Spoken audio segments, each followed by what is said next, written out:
If you've played MM2 before, you definitely know about the 5-year duration of Season 1 and the hype surrounding the upcoming Season 2. While most players are laser focused on Season 2, I think it is equally as important to show how Season 1 shaped Murder Mystery 2 as we know it. My name is PlayTested, and today I will be going over how Season 1 of MM2 changed the game forever. Before we get started, I want to give a quick shout out to our winners of the first ever PlayTested 1v1 tournament, SnakeKing0705 who got the grand prize, and ZenMM2 who got the second place prize. Please congratulate both of them in the comment section below. With that out of the way, in order to understand how significant the Season 1 update was, we need to look back at how MM2 was before it. Season 0 is the period of Murder Mystery 2 that spanned from December 28th, 2014 all the way until mid-2019, which I will explain specifically when a little bit later. The base game on release definitely had a lot of content, but it wasn't a lot. You had 2 knife and gun boxes, a couple of maps consisting of Hospital 1, Mansion 1, Office 2, Workplace, Barn, and Lab 2. Along with this was an easy to understand leveling system. Point is, Murder Mystery 2 before any updates did its job, but it definitely wasn't anything special. Keep in mind there were other Murder Mystery games on the front page around the same time as well, such as Twisted Murder and Mad Murder, so if Nicholas wanted to attract more players, he needed to remove any competition that he had, and he needed to do something more. During the next couple of weeks, more content was added to the game. New maps, a hardcore game mode, new knife and gun boxes, you get the picture. We needed something exciting, or something new. Over the next couple of years, we began to see MM2 prepare for something major. The player base didn't know what it was, but Nicholas was cooking something up in the background. In the meantime, Nicholas wanted to slowly shape MM2 into his true vision. Fast forwarding to October 2015, MM2 was in a fairly weird spot.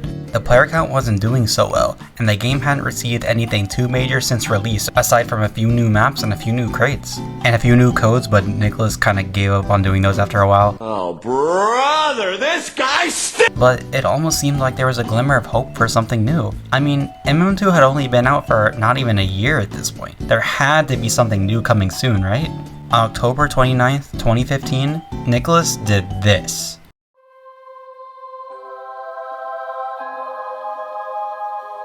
MM2 had its first ever Halloween update. There's a Halloween themed lobby, fun quests to complete, and even Halloween themed weapons. But Nicholas didn't stop there, because just about 2 months later, Nicholas dropped another bombshell of an update, the Christmas 2015 update.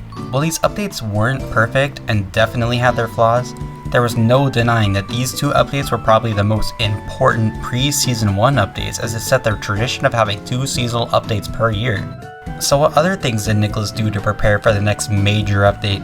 Well, firstly, we need to take a look at yet another seasonal update, Christmas 2017. Now what's so special about that update was that it brought along the first ever leaderboard.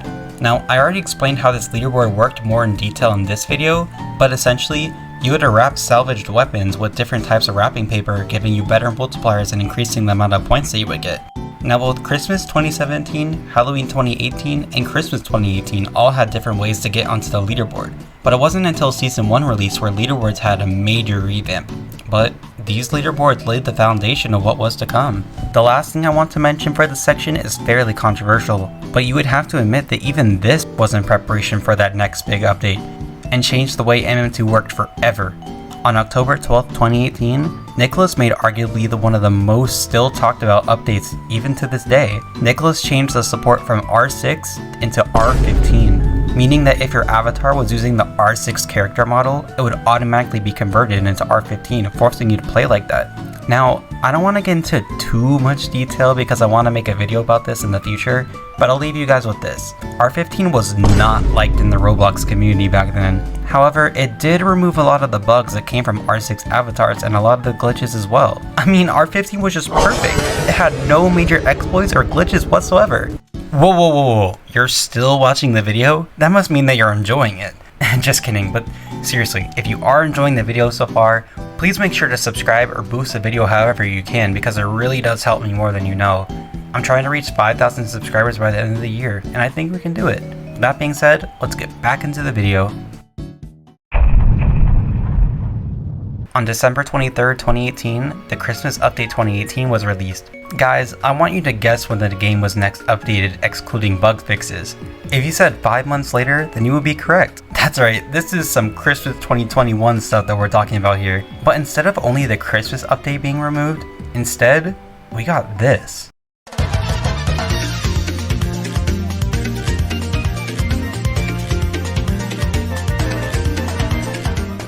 Season 1. On May 5th, 2019, it was finally here. The major update that everyone was waiting for. So what exactly made this update so great? And well, a voice in my head, I'm so glad you asked because I will gladly tell you.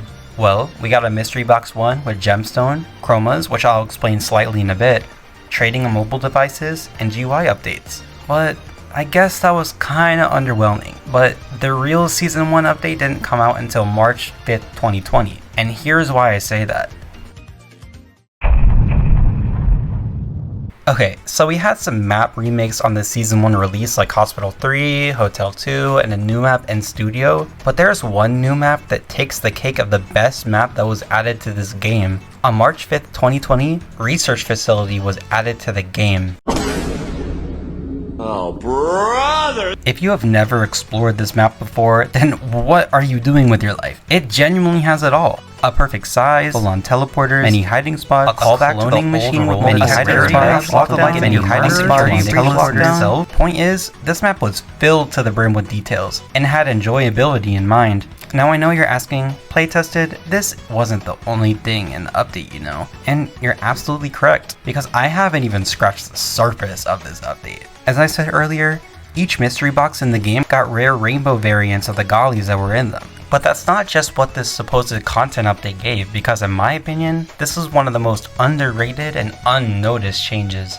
Before Season 1, all gollies were gears ripped off of the Roblox catalog with the coding slightly modified. That's because when MM2 first came out, that's all you could do with anything that was labeled a gear. The most you could do was add a different reskin to the weapon. However, this changed when Season 1 was released, because every single golly or ancient besides gemstone beyond this point was custom made but I don't have a use, including the brand new Mystery Crate 2 box gollies that came along with this update, Lightbringer and Darkbringer, which immediately became fan favorites. Along with this update, BioBlade was released as a shop golly. This isn't anything crazy, but I just thought that I would mention it because I love BioBlade, it's super underrated.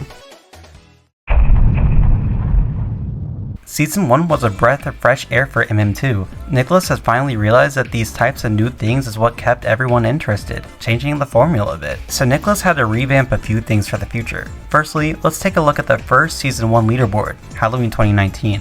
Most assumed that this update would be the same salvaging events as last year, and that only rich people would be able to get the trophies. But Nicholas decided to, instead of doing that, he would make something that everyone could compete in. Candy farming. Candy farming was accessible to everyone.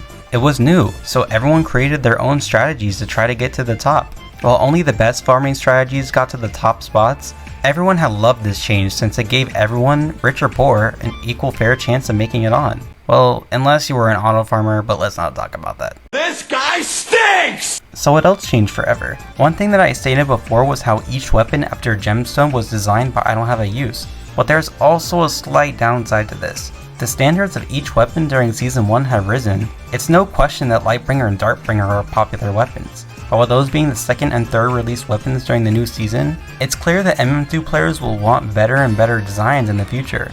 And if they don't like that design, they would hate on it. For example, the Plasma set. The Plasma set wasn't very well received and received a lot of backlash and criticism when it first released. Constructive criticism is okay, but this backlash was not that.